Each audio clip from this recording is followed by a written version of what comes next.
ہم پریشان بھی ہیں، یہاں پر رہ بھی رہے ہیں، کوئی بات ضرور ہے جو امام سے ملاقات کرنا نہیں چاہتے۔ لہذا پھر کچھ لوگ جمع ہوئے، اس میں وہ عالم بزرگ بھی تھا، کہا مولا اپنے چاہنے والوں پر کچھ ناراض ہیں، کہا الان جئتم بالحق۔ آپ نے غور کیا، پہلے جب وہ پہنچے تھے انہوں نے کہا مولا آپ کے شیعہ آئے ہیں، مولا آپ کے شیعہ آئے ہیں، اور جب 7 دن بعد پہنچے تو وہ عالم بزرگ کہنے لگا مولا آپ کے چاہنے والے نے کوئی غلطی کر دی، تو امام نے فرمایا الان جئتم بالحق، اب تم حق پر آئے ہو۔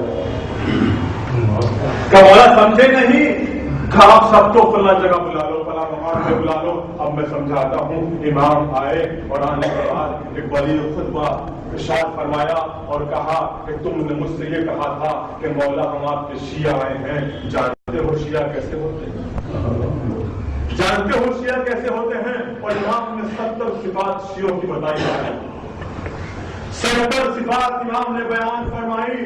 پہلا حق بھائی بھائی کا جو میں نہیں ادا کرتا میں آپ سے کیسے کہوں، دوسرا حق بیوی کا میں نہیں ادا کرتا آپ سے کیسے کہوں، ماں کا میں نہیں ادا کرتا آپ سے کیسے کہوں۔ میں تو ہر بات کی چاہتا ہوں کہ آپ کے سامنے جو پیش کروں پہلے خود اس کو عمل کرتا ہوں، اور میں یقین جانیے ممبر پر بیٹھا ہوا ہوں، میری فکر کسی پر ٹانٹی کرنا نہیں ہے، میری فکر کسی کو اذیت دینا نہیں ہے، میں ثواب چاہتا ہوں، چاہتا یہ ہوں جو آپ کے سامنے بیان کروں کر اس پر عمل اگر نہ کرتا ہوں تو کرنے لگوں۔ اسلام نے کہا ماں کا حق دیا، پڑوسیوں کا حق دیا، کہا نہیں دیا، کہا بھائی کا حق دیا، کہا نہیں دیا، کہا اچھا ہمارا شیعہ وہ ہے جو نماز کی پابندی کرتا ہو، نماز کو کم تر نہ جانتا ہو۔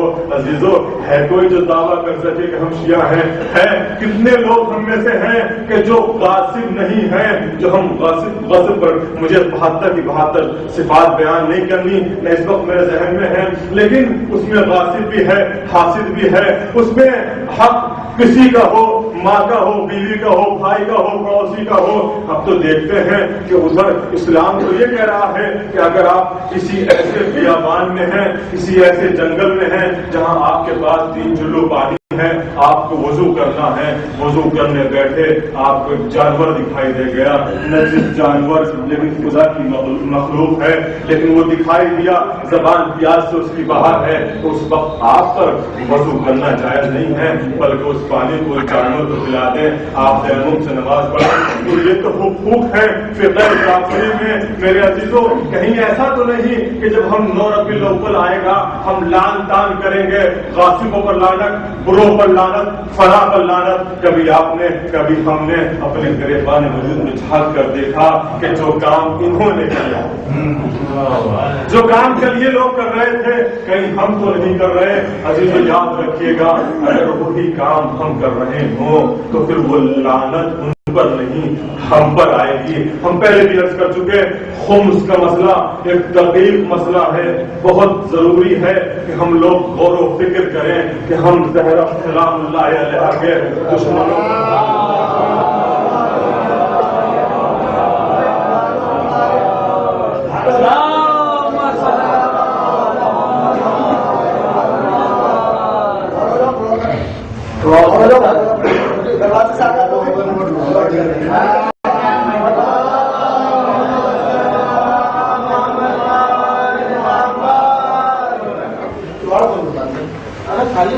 ہم زہرا سلام اللہ علیہ کے دشمنوں پر لعنت کرتے ہیں، اور لعنت کرنا چاہیے۔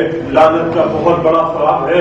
لعنت اور درود ایک ایسی چیز ہے اگر آپ کی دعا قبول نہ ہو رہی ہو اور آپ لعن کریں، آپ درود پڑھیں تو آپ کی دعا قبول ہوگی۔ اور دعا پر ایک بات چونکہ آج شاید وقت آپ کے پاس موجود ہے، بحث سے بحث نکلتی رہتی ہے، دعا ضرور کیا کیجیے، اور کبھی دعا اگر قبول نہ ہو تو گھبرایا نہ کیا کیجیے، ہاں استغفار کیجیے، توبہ کیجیے، دعا ضرور قبول ہوگی۔ مگر اسی امام صادق کا ایک چاہنے والا آپ کے پاس آ کر کہنے لگا مولا اب تو میرے لیے دعا کر دیجیے، بھائی بات کیا ہے، پریشانی کیا ہے؟ کہا مولا اب تو ایسا زمانہ آ گیا کہ بچے بھوک سے تڑپنے لگے، دعا کرتا ہوں دعا پوری نہیں ہوتی، دعا کر کر کے تھک گیا، ایسی کون سی غلطی کر بیٹھا، خدا میری دعا کو نہیں سنتا۔ امام نے فرمایا اچھا اگر تیری دعا قبول نہیں ہوتی تو خدا سے ناراض نہ ہو، خدا کا شکر ادا کر۔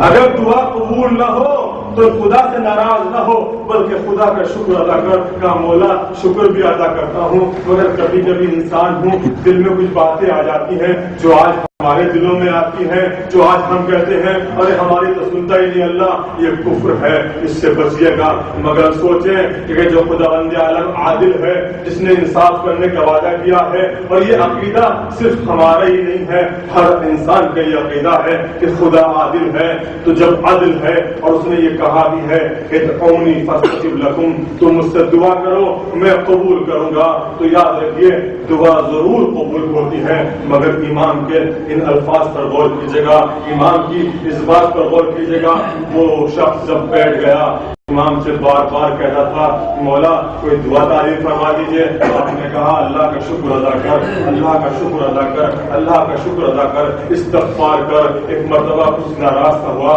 دل ملال ہوا اٹھا کہ شاید امام میری مدد کرنا نہیں چاہتے جانے لگا آپ نے کہا یا فلاں ابن فلاں ادھر آ امام کے پاس آ گیا اپنے ایک صحابی کو آواز دی کہا میری تلوار لے کر آؤ تلوار امام کا صحابی لا چکا امام کے ہاتھ میں وہ تلوار آ گئی میرے لوگ لفظوں پر غور کیجیے گا چونکہ امام کے الفاظ کو سمجھنا بہت دشوار ہے خدا کے کلام کو سمجھنا بہت دشوار ہے ہم 13 سال کے سیریا میں ہیں لیکن ہم بھی ان کے کلام کو مکمل نہیں سمجھ سکتے علماء کرام مراجع کرام استدلال کرتے ہیں بحث کرتے ہیں تلاش کرتے ہیں ڈھونڈ کرتے ہیں اور اس کے بعد بھی ایک بات کہتے ہیں واللہ عالم سب سے بہتر اللہ جانتا ہے تو حقیقی معنی اہل بیت جانتے ہیں امام نے بلایا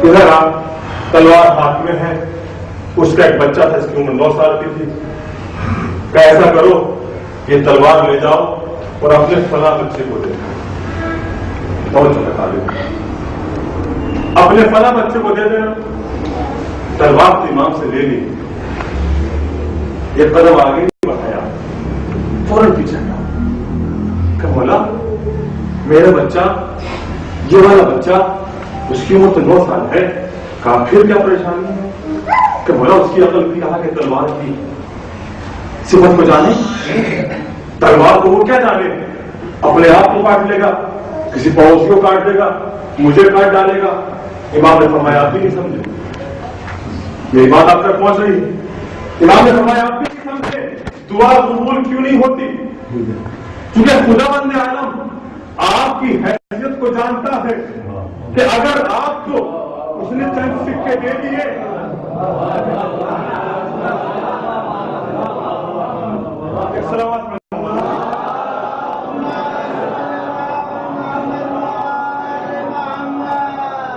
امام نے فرمایا شکر کرا اچھا اب اللہ عادل ہے آپ نے مانا اور واجب ہے کہ وہ آپ کو دے تو اب ملے گا امام کو یا ہوئے اب اللہ نہ دے اگر دعا قبول نہ ہو ظاہراً اگر ظاہراً خدا آپ کی دعا قبول نہ کرے تو اب ملال نہ کیجیے گا کیوں انہوں نے فرمایا کہ جب انسان تھوڑا بہت میں تردید لگاتا ہوں کہ جب انسان اس دنیا سے چلا جائے گا تو اس زمانے میں میڈیا کا زمانہ آپ کہیں جائیں کسی ہوٹل میں داخل ہو کہیں اور داخل ہو کسی روڈ سے نکلے تو آپ کے فوٹو ہر جگہ لوگ دیکھ رہے ہوتے ہیں پولیس دیکھ رہی ہوتی ہے سیکورٹی والے دیکھ رہے ہوتے ہیں کوئی غلط کام تو نہیں ہو رہا تو اس محشر کے میدان میں ہر انسان اپنے آواز کو خود دیکھ رہا ہوگا ہر انسان کو علم ہے کہ میں نے چوری کی میں نے برے کام انجام دیے میں نے اہل بیت سے دشمنی کی میں نے اہل بیت سے کہنے پر عمل نہیں کیا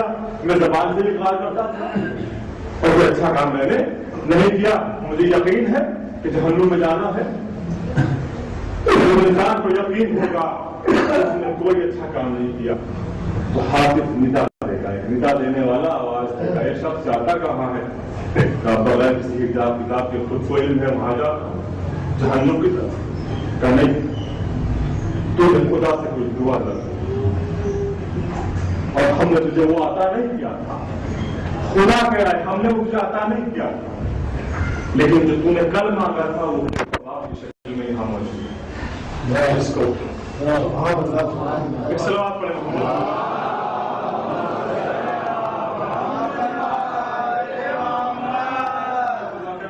اجر ہے اور یہ حسین پر سلام کرنے کا اجر میں آپ کو بیان کرتا ہوں. حسین کی مجلس میں آنے کا اجر. بس پہلے حدیث کا ترجمہ سن لیں اسی نام کے ذریعے. فرماتے ہیں معزت کے مقام میں شرکت کرا کرو.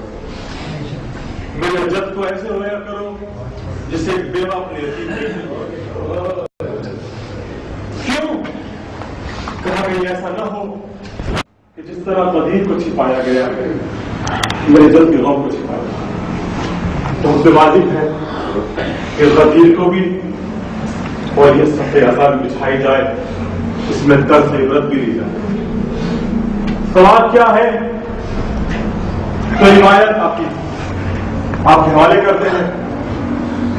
جب کوئی مومن زیارت امام حسین خیال سے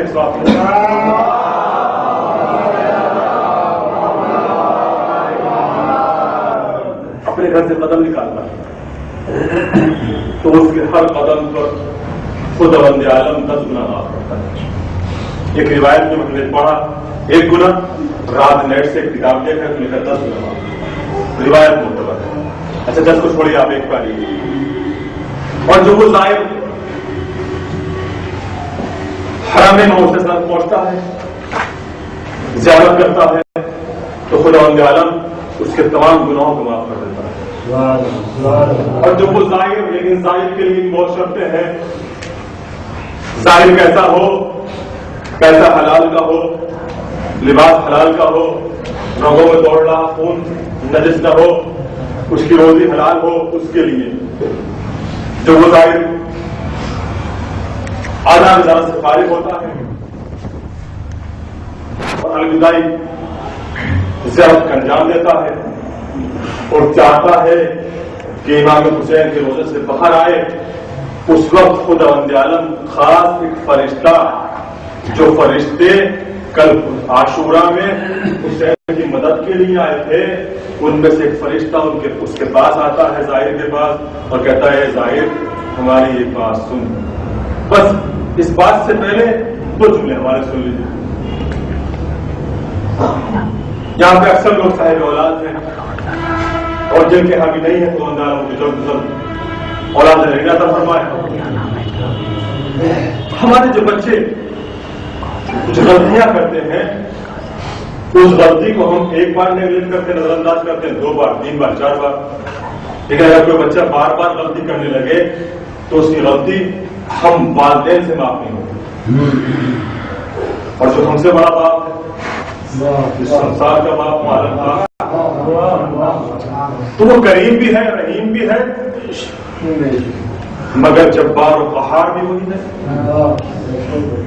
لہذا فرشتہ آتا ہے, آ کر کہتا ہے اے ظاہر ہم نے آج تجھ کو تیرے گناہوں سے اس طرح پاک کر دیا, سوچنا تیرے گناہوں سے اس طرح پاک کر دیا جیسے ایک بچہ اپنی ماں کے شکم سے باہر. مگر شرط یہ ہے کہ آج کے بعد گناہ نہ کر. اور عزیزو یہ زیارت صرف کربلا کی نہیں ہے, حسین علیہ السلام کی زیارت کے لیے کربلا کی شرط نہیں ہے. اگر آپ زیر آسمان جا کر کہیں السلام علیکم یا عبداللہ, تو یہ وہی صحابت کی, مگر نیت سچی ہو, سلام حبیب کے دل سے کیا جا رہا, مقدمات پورے ہو چکے ہوں, اس وقت ہمیں اس کا ثواب ملے گا. لیجیے آج آپ گریا کر رہے ہیں, آج 7 محرم آ گئی, آپ ماتم کر رہے ہیں, مگر عزیزوں آج کی تاریخ کی مناسبت سے ایک قاسم اور قاسم ہے. ایک قاسم جو امام حسن کا بیٹا ہے اور ایک قاسم جو ہمارے 7 امام کے بیٹے ہیں. 7 امام کی تاریخ نے 39 اولاد لکھی ہیں, مگر المیہ یہ ہے تاریخ کا کہ 7ویں امام کے کسی بیٹے کی قبر نہیں ملتی. ایک قاسم کی ملتی ہے اور ایک اور کسی بیٹے کی ملتی ہے, کسی کی قبر نہیں ملتی. قاسم عید کے دن مدینہ میں اپنے گھر سے نکلے بچوں کے ساتھ کھیلنا چاہتے تھے کہ بچوں نے اس نبی زادے کو کھیلنے سے اپنے ساتھ یہ منع کر دیا کہ ہم اپنے ساتھ نہیں کھلائیں گے، اس کا بابا قید خانے میں۔ اکثر یہ بچہ یہ باتیں سنتا تھا، برداشت کرتا تھا، مگر قاسم ابن موسیٰ کاظم صاحب کے نام کے بیٹے ایک دن یہ برداشت نہ کر سکے، ماں کے پاس آئے، آ کر کہا ماں میرا بابا کس قید خانے میں ہے؟ میرے بابا کا جرم کیا ہے؟ کہ لال تیرے بابا کا جرم یہ ہے کہ تیرے بابا نبی کے لال ہیں، تیرے بابا کی خطا یہ ہے کہ تیرے بابا محمد کا بیٹا ہے۔ کہ اماں میرے بابا کس قید خانے میں ہے؟ کہ بغداد میں تیرا بابا قید ہے۔ قاسم جوان ہو چکے تھے کہ اماں بیٹا جوان ہو اور باپ قید خانے میں ہو، یہ مجھ سے برداشت نہیں ہوتا۔ قاسم نے ماں سے اصرار کیا، ماں مجبور ہو گئی۔ ماں نے کہا بیٹا باپ کی بات نہ جا، کام آپ کو جانا ہے اور بابا کی جگہ متحد ہو جانا ہے، بابا کو آپ تک پہنچانا ہے۔ قاسم کو جب دیکھا ساتھ کی وجہ نے کہ اب بچہ نہیں مانے گا، رات کا انتظار کرایا۔ جب قاسم کی بہنیں سو گئی تو قاسم سے کہا بیٹا رات میں سفر کرنا، دن میں کہیں چھپ جانا۔ عزیزو بچہ گھر سے نکل چکا، رات بھر سفر کرتا، دن میں کہیں جنگل میں چھپ جاتا۔ سال ہو گیا، بڑی نبی زادہ بھٹکتا رہا۔ ایک رات بصرے کی ایک مسجد پہ پہنچا، بصرے کی مسجد میں خاموشی سے نماز ادا کی، ایک گوشے میں بیٹھ گیا، کوئی دیکھ نہ لے، ماں کی وصیت یاد ہے، ماں نے جو وصیت کی تھی بیٹا کا کوئی نسب معلوم کرے تو سید زیادہ نہ کہے، نسب کو چھپا لینا، کہنا میں غریب الوطن ہوں۔ مسجد میں بیٹھا ہوا تھا بصرے کی، ایک شخص داخل ہوا، نماز مغربین پڑھی اور چاروں طرف دیکھا، قاسم خاموش بیٹھے ہوئے تھے۔ اس نے مسجد میں کسی کو نہ دیکھا، جب مرتبہ حسین حسین کر کر وہ آنے والا رونے لگا۔ جب قاسم نے موسیٰ کاظم نے اس آنے والے کو روتا ہوا دیکھا، سینے پر ہاتھ مارتے ہوئے دیکھا تو یقین ہو گیا کہ میرے نظر چاہنے والا ہے، بابا کا چاہنے والا ہے۔ اب قاسم گوشے سے باہر آ کر سلام کیا اور سلام کرنے کے بعد نام معلوم کیا، بھائی آپ کا نام کیا ہے؟ کہا میں ابو بصیر، کہا میں ایک مسافر ہوں، غریب الوطن ہوں، کیا ممکن ہے کہ ایک رات آپ کے یہاں ٹھہر جاؤں؟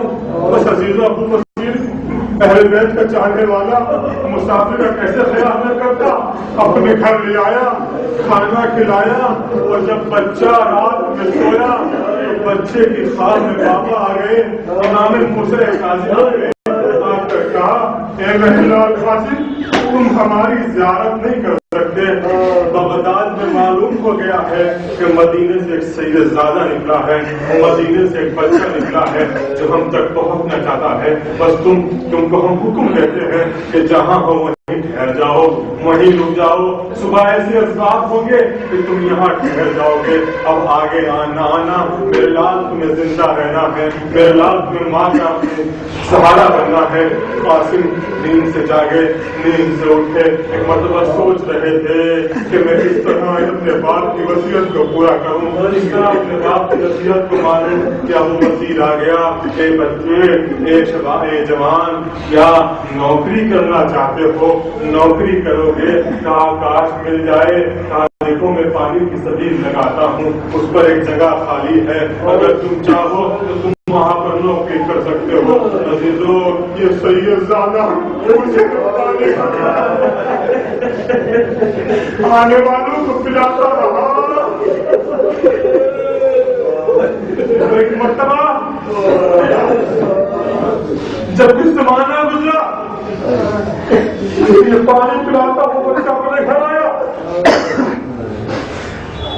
ابو بصیر نے اپنی بیگم سے کہا, بیوی سے کہا, بچہ اسے اچھے خاندان کا لگتا ہے, ہماری بچی بڑی ہو گئی ہے, اس سے اچھا بچہ ہمیں نہیں ملے گا, اپنی بیٹی سے اس کی شادی کر دی جائے. بیگم بھی راضی ہو گئی, لوگ قاسم کی شادی ہو گئی. ایک مرتبہ خدا عالم نے قاسم کو ایک بیٹی دی. قاسم دنیا بننے کے دن سے لے کے بیٹی کے آنے تک روتے رہے. کاش مجھے میری بہنیں شریک ہوتی, میرے بھائی شریک ہوتے, میری ماں شریک ہوتی. عزیزوں, دل گھبرا رہا تھا قاسم کا. قاسم پانی پلا رہے تھے, سبیل پر کھڑے ہوئے کہ قاسم کا دل گھبرایا, اور قاسم کہتے ہیں ایسا دل گھبرایا جیسے میرا باپ اس دنیا سے چلا گیا. قاسم نے سبیل کو چھوڑ دیا اور سبیل کو چھوڑ کے گھر آ گئے. اپنی بیوی سے کہا, آج میرا دل بہت پریشان ہے, آج میرا دل بہت گھبرا رہا ہے, میں سبیل چھوڑ کر آ گیا, تیرے بابا کہاں ہیں, ابو بصیر کہاں ہیں؟ تو بیوی نے کہا, ہے خاوند, آج ہمارا ساتھ ہوا.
میری بیٹی سیدزادی ہے, اس کو تم مدینے لے جانا, میری ماں سے ملا دینا. کہا قاسم, ہم مدینہ میں بنی ہاشم تو پہنچ جائیں گے, مگر تیرے گھر کیسے پہنچیں گے؟ کہا یہ چند سال کی بچی تجھے اپنی دادی کے پاس پہنچا دے گی. میں کہوں گا ماں قاسم کی ماں, اے مرغے قاسم کی گوجا, اور یہ خوش نصیب ہے کہ قاسم کی نشانی میرے پاس پہنچ گئی. مگر وہ ہمیں بڑا کیا کرے کہ جب قاسم کی رات کے پاس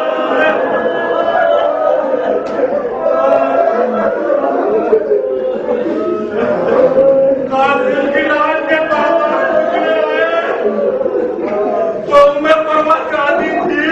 کہ بیٹے کے لفظوں کو بولتا نہیں, اگر وہ لفظ کا ہاتھ ہے.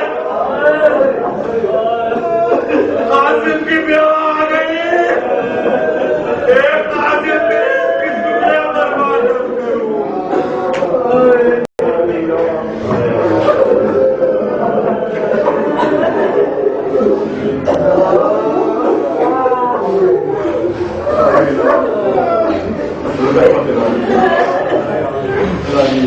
جناب زہرا سلام اللہ